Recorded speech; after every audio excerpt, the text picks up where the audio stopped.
Hello बच्चों, देखो आज हम चैप्टर 11 के लिए वीडियो नंबर 4 लेकर के आए हैं।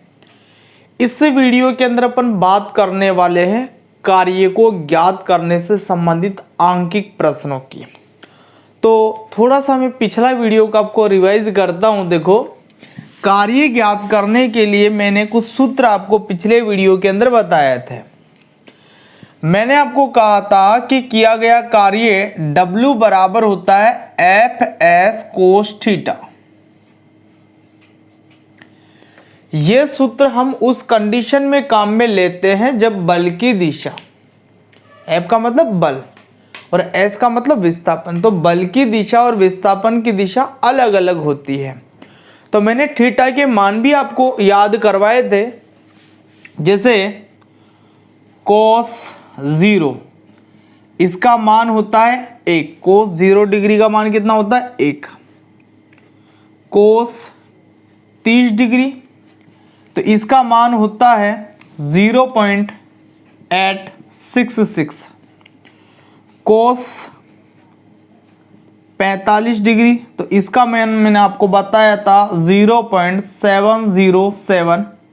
ठीक है, फिर मैंने आपको बताया था कोस 60 डिग्री का मान, तो इसका मान होता है 0.5।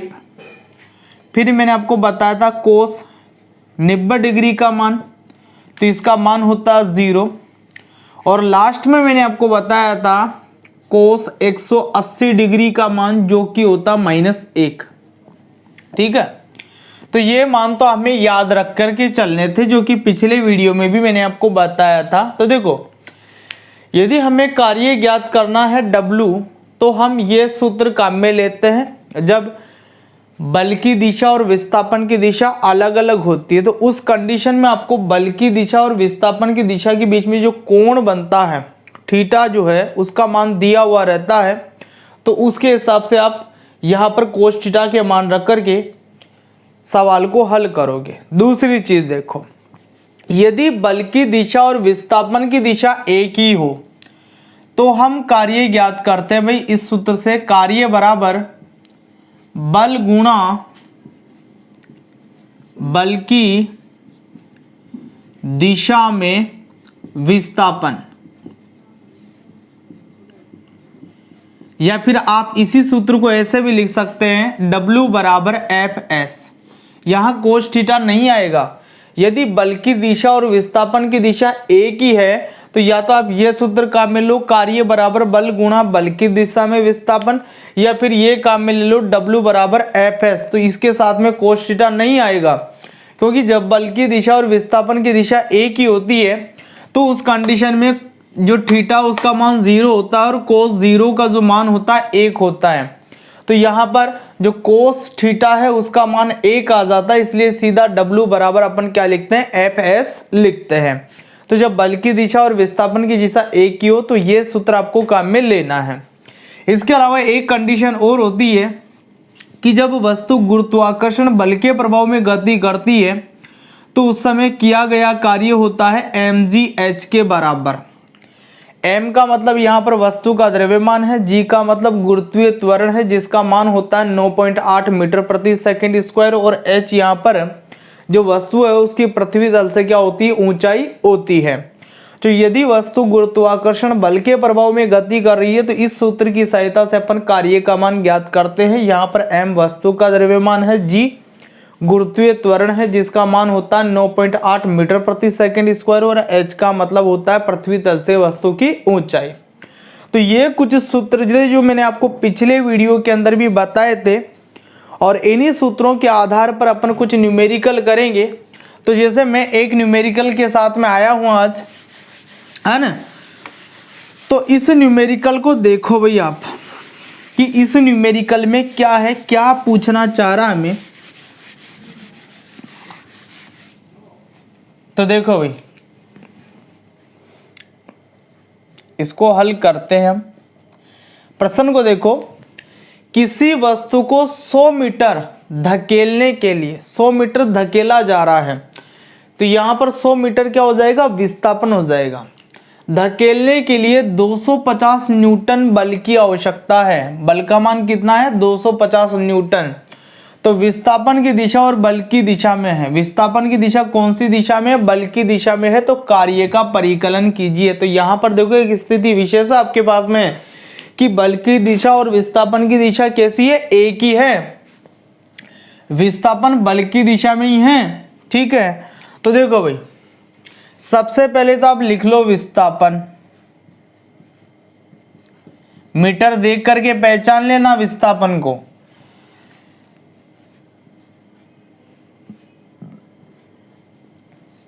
S बराबर आपके पास में 100 मीटर। इसके बाद में बल देख लीजिए, बल F। तो बल का मान है 250 न्यूटन। 250 न्यूटन है ना। अब आप ये देखो कि जब बल की दिशा और विस्थापन की दिशा एक ही होती है तो हम कार्य को कैसे ज्ञात करते हैं? कार्य बराबर बल गुणा बल की दिशा में विस्थापन, इस सूत्र से ज्ञात करते हैं। जब बल की दिशा और विस्थापन की दिशा एक ही होती है तो बल का मान देखो यहां पर कितना है? 250 न्यूटन और विस्थापन कितना है? 100 मीटर। तो गुणा करो भाई दोनों को, कितने हो जाएंगे? ये हो जाएगा मान। हम यहां पर लिख सकते हैं भाई, ये तो न्यूटन में है, ये मीटर में है, तो न्यूटन गुणा मीटर आप लिख सकते हो यहां पर। भाई ये क्या है? 250 न्यूटन है और ये 100 क्या है? मीटर है। तो यहां पर न्यूटन गुणा मीटर आप लिख सकते हो। और न्यूटन गुणा मीटर ही किसके बराबर होता है? जूल के बराबर होता है। तो आप यहां पर लिख सकते हो जूल, जो कि कार्य का अंतरराष्ट्रीय मात्रक है। ठीक है, तो हम ये लिख सकते हैं कि अतः किया गया कार्य बराबर कितना हो जाएगा? 25,000 जूल हो जाएगा। कितना हो जाएगा? 25,000 जूल हो जाएगा। अब कई जगह पर आपको ऐसा मिल जाता है भाई, इसके अंदर 1000 का भाग अपन लगाएंगे ना तो ये किलो जूल में कन्वर्ट हो जाएगा। देखो इसको आगे अपन कर सकते हैं, लेकिन अपन जूल में लिख दें वो ज़्यादा सही है, क्योंकि जूल जो है कार्य का अंतरराष्ट्रीय मात्रक है, ऐसा ही मात्रक है। लेकिन फिर भी कई किताबों में ऐसा हो जाता है कि उत्तर आपको किलो जूल में मिल जाएगा। तो किलो जूल में बदलने के लिए इसको 1000 का भाग लगा दो तो आपको मिल जाएगा 25 किलो जूल। ठीक है, एक ही बात है। तो मैं यहां लिख दूं, अतः किया गया कार्य W बराबर 25,000 जूल। ठीक है, यही आपका क्या हो जाएगा? उत्तर हो जाएगा। कोई किलो जूल में पूछे तो 1000 का भाग लगा दो, किलो जूल में उसको बता दो। तो जब बल की दिशा और विस्थापन की दिशा एक ही रही हो तो कार्य को आप इस सूत्र की सहायता से क्या कर लेंगे? ज्ञात कर लेंगे। तो वीडियो पॉज कीजिए और इस सवाल को नोट कीजिए। दूसरे सवाल के साथ में मैं वापस लौटूंगा, तो सवाल को नोट कर लो।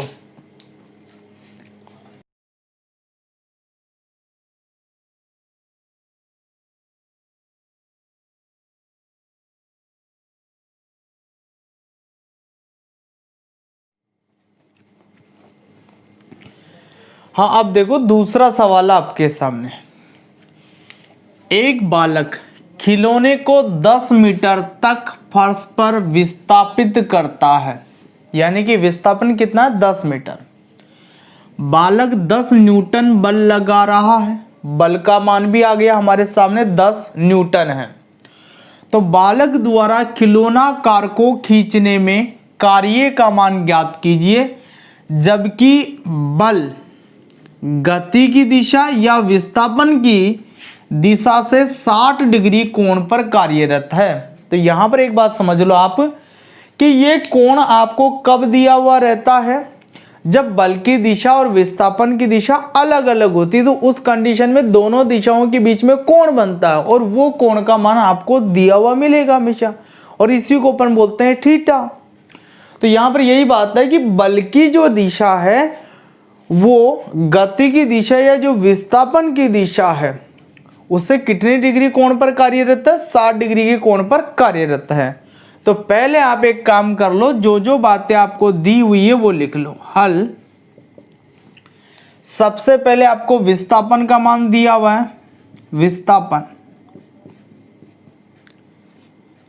S बराबर है साहब 10 मीटर, ठीक है। इसके बाद में बल, F का जो मान है वो है साहब आपके पास में 10 न्यूटन, और ये जो है ये क्या है भाई, थीटा है। ये बल की दिशा और विस्थापन की दिशा के बीच का कोण है, जिसका मान कितना है, 60 डिग्री। अब मैंने आपको अभी कहा था कि यदि बल की दिशा और विस्थापन की दिशा अलग अलग है तो इस स्थिति में कार्य का मान कौन से सूत्र से ज्ञात करते हैं अपन, तो कार्य बराबर या W बराबर होता है Fs कोस थीटा,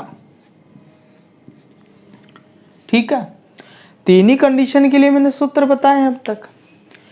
यदि बल की दिशा और विस्थापन की दिशा अलग है तो ये सूत्र काम में ले लो। यदि विस्थापन बल की दिशा में ही है तो यहां से कोस थीटा हट जाएगा, केवल Fs रह जाएगा। और यदि वस्तु गुरुत्वाकर्षण बल के प्रभाव में गति कर रही है तो वहां पर किया गया कार्य mgh के बराबर होता है।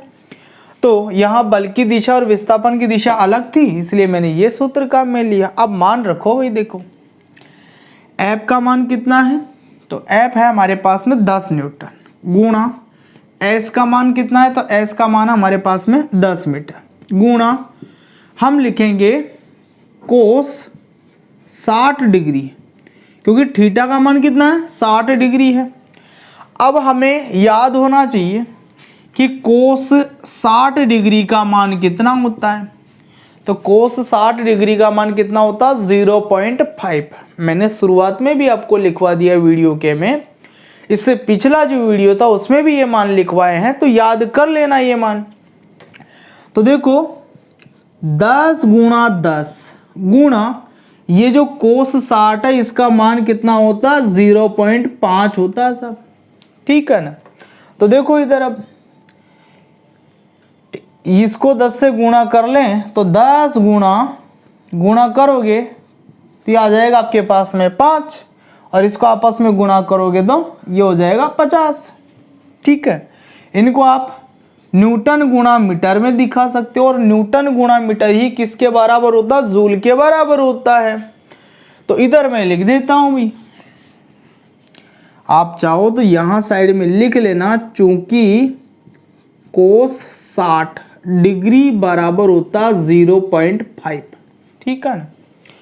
तो ये चीज मैं थोड़ा सा ऊपर ले लेता हूं। न्यूटन गुणा मीटर क्यों लिखा मैंने, क्योंकि ये जो बल है ये 10 न्यूटन है, तो न्यूटन रहेगा इसके साथ में, और ये विस्थापन है ये 10 मीटर है, तो न्यूटन गुणा मीटर हो गया। न्यूटन गुणा मीटर यहाँ लिख दिया, न्यूटन गुणा मीटर ही किसके बराबर है, जूल के बराबर।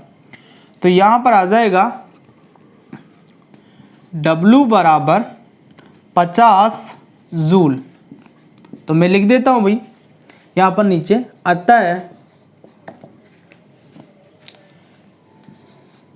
किया गया कार्य W बराबर 50 जूल।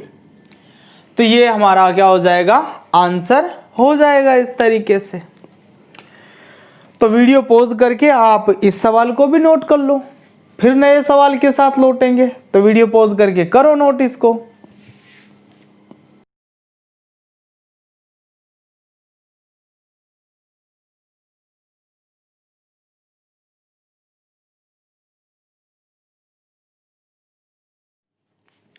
अब देखो अगला सवाल आपके पास में, तीसरा क्वेश्चन। यदि सफर में जाते समय आप 12 किलोग्राम के एक थैले को धरती से उठाकर 1.5 मीटर ऊपर अपनी पीठ पर रखते हैं, तो थैले पर किए गए कार्य की गणना करनी है। ध्यान देना भाई, कोई चीज है उसको आप अपनी जगह खड़े होकर के नीचे से ऊपर की ओर उठा रहे हो या ऊपर से नीचे की ओर धक्का रहे हो, तो केवल द्रव्यमान की जब आप बात करोगे तो केवल उस वस्तु का द्रव्यमान लेना है आपको, ठीक है। लेकिन जब मान लीजिए किसी वस्तु को आप उठा करके ऊपर ले जा रहे हो, तो उसमें जब आप अपने शरीर को भी साथ में लेकर के जा रहे हो तो उसमें आपका शरीर का वजन और उस वस्तु का वजन दोनों एक साथ काम में आएंगे द्रव्यमान के लिए। ठीक है, तो भाई ध्यान देना भाई, जब वस्तु नीचे से ऊपर जा रही हो या ऊपर से नीचे की ओर आ रही हो तो उस स्थिति में वस्तु गुरुत्वाकर्षण बल के प्रभाव में गति करती है, और जब वस्तु गुरुत्वाकर्षण बल के प्रभाव में गति करती है तो वस्तु पर किया गया कार्य होता है mgh। क्या होता है? mgh। तो ये ध्यान रखना कि वस्तु नीचे से ऊपर जा रही है या ऊपर से नीचे आ रही है तो उस कंडीशन में हमें ये मान करके चलना है कि वस्तु गुरुत्वाकर्षण बल के प्रभाव में गति कर रही है। यदि व्यक्ति अपने स्थान पर खड़ा होकर के ही वस्तु को ऊपर नीचे कर रहा है तो केवल वस्तु का द्रव्यमान लेना है आपको, लेकिन यदि वो वस्तु को ऊपर ले जाने के लिए या ऊपर से नीचे लाने के लिए अपने शरीर को भी ऊपर ले जा रहा है या शरीर को भी नीचे ला रहा है तो वस्तु के साथ में उसके शरीर का वजन भी क्या होगा? जोड़ने में आएगा। तो ध्यान दो प्रश्न के ऊपर दोबारा, यदि सफर में जाते समय आप 12 किलोग्राम के एक थैले को धरती से उठाकर 1.5 मीटर ऊपर अपनी पीठ पर रखते हैं, तो धरती पर से उठाया गया और पीठ पर रखा गया है, इसका मतलब व्यक्ति जो है वो हिल तो रहा है अपनी जगह से, लेकिन उसकी खुद की ऊंचाई में कुछ भी परिवर्तन नहीं है, धरती से वो खुद ऊपर नहीं उठा है। तो यहाँ पर अपन केवल वस्तु का द्रव्यमान काम में लेंगे, शरीर का द्रव्यमान साथ में नहीं जोड़ेंगे। ये ऊंचाई है उसकी, किए गए कार्य का मान हमें क्या करना? ज्ञात करना। तो देखो पहले जो जो बातें लिखी है वो मैं आपको लिख देता हूं।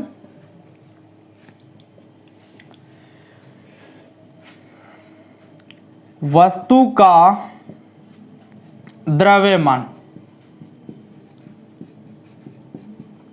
m बराबर है आपके पास में 12 किलोग्राम। ठीक है, इसके बाद में ऊंचाई भी दी है हमें वस्तु की ऊंचाई, तो ऊंचाई है भाई h का मान है हमारे पास में 1.5 मीटर। ठीक है, जी क्या होता है? गुरुत्वीय त्वरण। तो इसका मान हमें इसने दे दिया है 10 मीटर प्रति सेकंड स्क्वायर। देखो भाई, इस गुरुत्वीय त्वरण का वास्तविक मान होता है 9.8 मीटर प्रति सेकंड स्क्वायर। यदि आपको गुरुत्वीय त्वरण का मान नहीं दिया गया है तो ये मान आप काम में लो, यदि प्रश्न में ही आपको गुरुत्वीय त्वरण का मान दिया है तो वो मान आप काम में ले लो। तो कई बार क्या होता है कि प्रश्न में सरलता करने के लिए गुरुत्वीय त्वरण का मान 10 दे दिया जाता है क्योंकि इससे गणना करना आसान हो जाता है, लेकिन इसका वास्तविक मान होता है 9.8 मीटर प्रति सेकंड स्क्वायर। तो प्रश्न में यदि नहीं दिया हो तो आपको ये मान काम में लेना है, लेकिन प्रश्न में यदि दिया है मान तो जो मान दिया है, चाहे ये दिया हो चाहे ये दिया हो, जो भी मान आपको दिया गया है उसी को लेकर के उस प्रश्न को क्या करना है? हल करना है। तो मैंने भी आपको ये कहा कि जब वस्तु गुरुत्वाकर्षण बल के प्रभाव में कार्य हो रहा है, वस्तु के ऊपर गुरुत्वाकर्षण बल के प्रभाव में गति कर रही है, तो उस कंडीशन में किया गया कार्य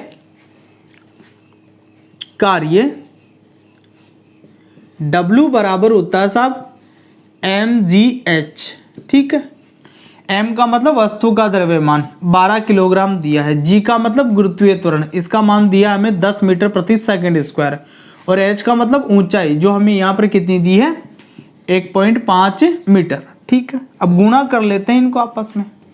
तो ऐसा करता हूँ मैं, इसको इससे गुणा कर लेता हूँ, तो हमारे पास में आ जाएगा 12 गुणा 15। तो 10 से इसको गुणा करेंगे तो यहाँ बीच में जो पॉइंट था वो हट जाएगा। अब दोनों को गुणा करना है, तो 15 दूनी 30 की 0, यहाँ से लग गए 3, 15 के 15 और 3 18, 180 जूल। तो किया गया कार्य कितना हो जाएगा? 180 जूल हो जाएगा। तो अतः किया गया कार्य W बराबर 180 जूल। कोई भी वस्तु जब गुरुत्वाकर्षण बल के प्रभाव में गति कर रही है तब यही सूत्र हम कार्य को ज्ञात करने के लिए लगाएंगे। W बराबर क्या है, mgh। हमें कैसे पता पड़ेगा भी वस्तु गुरुत्वाकर्षण बल के प्रभाव में गति कर रही है? तो सीधी बात है कि जब वस्तु नीचे से ऊपर जा रही हो या ऊपर से नीचे आ रही है तो उस समय वस्तु गुरुत्वाकर्षण बल के प्रभाव में ही गति करती है। ठीक है, तो वीडियो को पॉज करके आप इस बात को नोट करो। इसी सूत्र के आधार पर एक सवाल और मैं करवाऊंगा जिसमें व्यक्ति सशरीर ऊपर जाता है वजन को लेकर के। तो वीडियो पॉज करके ये बात आप नोट कीजिए, उसके बाद में नेक्स्ट सवाल के साथ में वापस लौट रहा हूं फिर।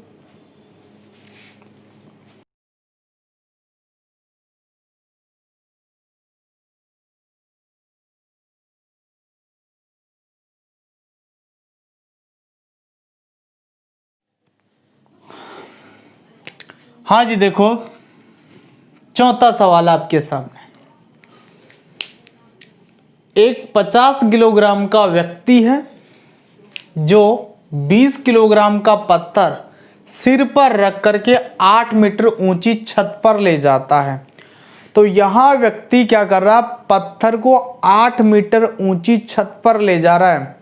लेकर के कैसे जा रहा है वो, उसका अपना जो शरीर है उसको भी वो छत पर ऊपर लेकर के जा रहा है। ऐसा नहीं है कि वो एक जगह खड़ा होकर के उस पत्थर को सीधा ऊपर भेज रहा हो, नहीं, जो सिर है उसके ऊपर उस पत्थर को वो रख करके ऊपर चढ़ रहा है। तो उसका शरीर भी साथ में कहाँ जा रहा है, ऊपर जा रहा है।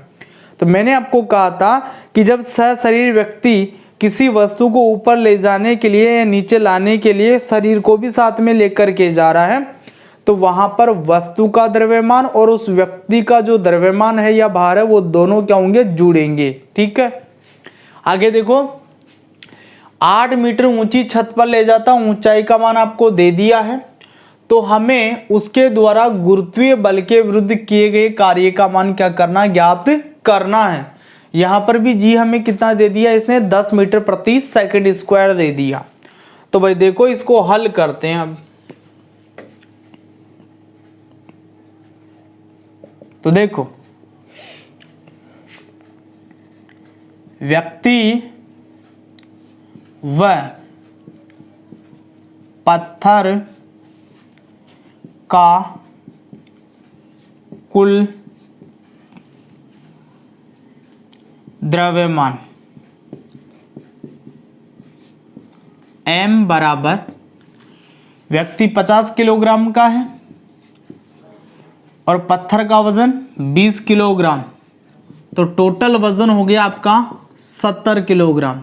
तो m का मान यहां पर 70 किलोग्राम रख करके अपन चलेंगे। ऊंचाई, तो ऊंचाई h हमारे पास में साहब 8 मीटर, ये 8 मीटर रखा मैंने। और g का मान इन्होंने दे ही दिया हमें, g का मान कितना है, 10 मीटर प्रति सेकंड। आपको पता है कि वस्तु जब नीचे से ऊपर जा रही है, ऊपर से नीचे आ रही है तो गुरुत्वाकर्षण बल के प्रभाव में गति कर रही है। तो यहां पर भी पत्थर को ऊपर ले जाया जा रहा, मतलब ये भी गुरुत्वाकर्षण बल के प्रभाव में गति कर रहा है। तो किया गया कार्य W बराबर हो जाएगा mgh, m का मान देखो उधर कितना है 70 किलोग्राम, गुणा g का मान देखो कितना है 10, गुणा h का मान देखो कितना 8। ठीक है, आगे हल करो इसको। तो देखो भाई, मैं इसको इससे गुणा करता हूं तो ये हो जाएंगे 700 गुणा 8, 7 8 56, तो 56 के साथ में डबल 0 लगा दिया और ये मान किस में आ जाएगा, जूल में आ जाएगा, क्योंकि हमने क्या ज्ञात किया है, कार्य ज्ञात किया है। तो कार्य का मात्रा क्या होता है, जूल होता है। तो हम यहां पर लिख सकते हैं कि अतः किया गया कार्य बराबर 5600 जूल। कितना हो जाएगा, 5600 जूल हो जाएगा। तो ये एक और तरीका, जब व्यक्ति सशरीर किसी वस्तु को ऊपर लेकर के गया है या नीचे लेकर के आया है तो उसका द्रव्यमान, व्यक्ति का खुद का द्रव्यमान और वस्तु का द्रव्यमान दोनों जुड़ करके ये जो एम अपन काम में लेते हैं यहाँ पर वो काम में आएंगे। तो वीडियो पॉज करके ये सवाल भी आप नोट कीजिए।